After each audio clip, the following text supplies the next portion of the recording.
आप सबों को जय मसीह की। दोस्तों, आज हम सीखेंगे आशीष पाने के संबंध में महत्वपूर्ण 4 बिंदु। सो अपने ध्यान को एक जगह लगाएं और ध्यानपूर्वक सुने, इधर उधर दिमाग में लगाएं। दोस्तों, जब आप जुड़े गए तो वीडियो के अंत तक जुड़े रहिए और इस चैनल को सब्सक्राइब भी कर लीजिए।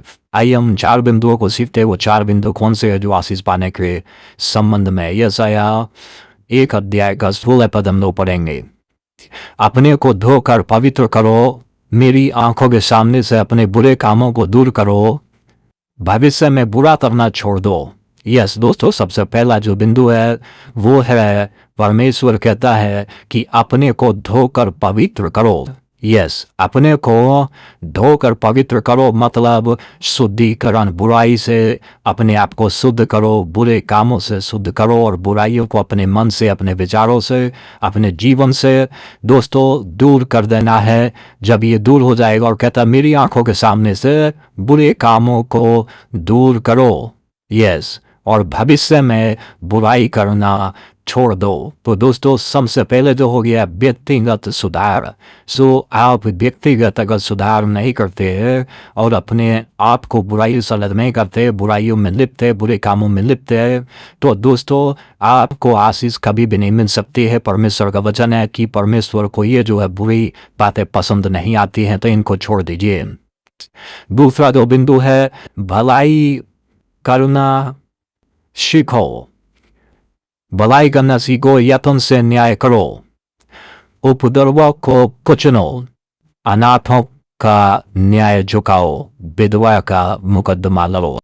दोस्तों, दूसरा जो चीज़ है, जब आपने बुराई करना छोड़ दिया, बुरे कामों को छोड़ दिया और बुराई से संबंध तोड़ दिया, अपने आप को पवित्र कर लिया, शुद्ध कर लिया, और शुद्ध और पवित्र होने के संबंध में प्रेरित पौलुस कहता है, प्रेरित 22 अध्याय के 16 पद में, क्या क्यों देर करता है, उठ अपने पापों को बपतिस्मा ले और उसका नाम लेकर अपने पापों को धो डाल।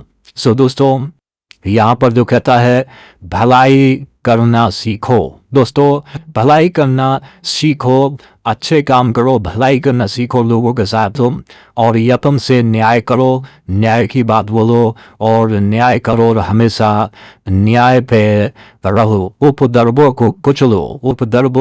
उपद्रव चाहे बुराई या आपके लोगों के अंदर हो, अपने परिवार के अंदर हो या जिसके अंदर हो, उपद्रवों को कुचलो और उनका क्या है सामना करो उपद्रवों का।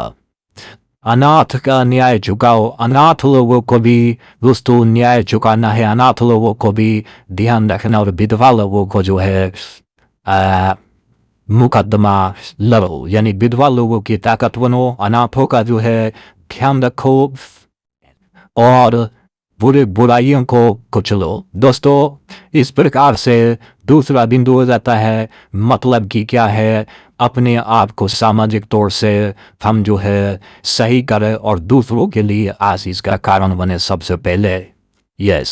तीसरा जो बिंदु है दोस्तों, आइए तीसरे बिंदु को हम लोग जो है पढ़ते हैं। और तीसरे बिंदु जो है वो 18 पद में जिस प्रकार से लिखा है, यहोवा कहता है, आओ हम आपस में वाद विवाद करें, तुम्हारे पाप चाहे लाल रंग के हो या अर्गवानी रंग के, वो हिमकिनाई श्वेत हो जाएंगे। दोस्तों, तीसरा जो बिंदु है वो है कि वचन से वाद विवाद करें, वचन से सीखें, वचन को सीखें, वचन का अध्ययन करें, ज्ञान मनन करें। जैसे घर की सफाई के लिए झाड़ू होती है, वैसे ही वचन दोस्तों हमारे परिवर्तन के लिए, हमारे बदलाव के लिए, हमारे जीवन के बदलाव के लिए दोस्तों वचन बहुत ही महत्वपूर्ण है।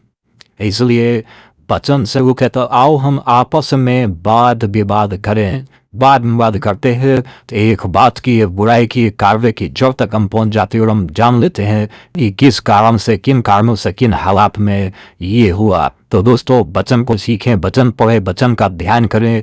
परमेश्वर का वचन कहता है। चौथा बिंदु दोस्तों, चौथा जो बिंदु है वो चौथे बिंदु में कहता है, और यह इस प्रकार से लिखा है, यदि तुम आज्ञाकारी होकर मेरी मानो तो इस देश के उत्तम पदार्थ खाने पाओगे। यस, उत्तम वस्तुएं, उत्तम आशीष, उत्तम चीजें आपके लिए है। लेकिन यहाँ कहता है चौथा बिंदु में कि मेरे आज्ञाकारी होकर मेरी बातों को यदि मानो, मेरी आज्ञाओं को मानो, तब तुम्हें ये उत्तम आशीष तुम्हारे ऊपर फलेंगी। तो दोस्तों, आज्ञाकारी होकर यदि तुम मेरी मानो, आज्ञाकारी होकर मानने का क्या अर्थ है दोस्तों? उसकी आज्ञाकारी बनना है, जो वचन कहता है वो करना है, और परमेश्वर की बात सदा सुनना है। जब ऐसे करते हैं तो परमेश्वर का आशीष आपका खेतीबाड़ी और आपका हर क्षेत्र में परमेश्वर आपको उत्तम और श्रेष्ठ बनाएगा, पूज्य नहीं सर बनाएगा, और जो है आप उत्तम उत्तम पदार्थों से तृप्त किए जाओगे। दोस्तों, तो आज हमने 4 बात सीखी। सबसे पहला हम लोगों ने सीखा कि अपने जो है आप में सुधार पैदा करना, यानी बुराइयों को से मन फिराना, शुद्ध और पवित्र होना। और दूसरा, सामाजिक जो है कारणों को जो है अनाथों को, विधवाओं को जो है शुद्ध रखना। और तीसरा, वचन से वाद करना। और चौथा, आज्ञाकारी होगा दोस्तों परमेश्वर की मानना।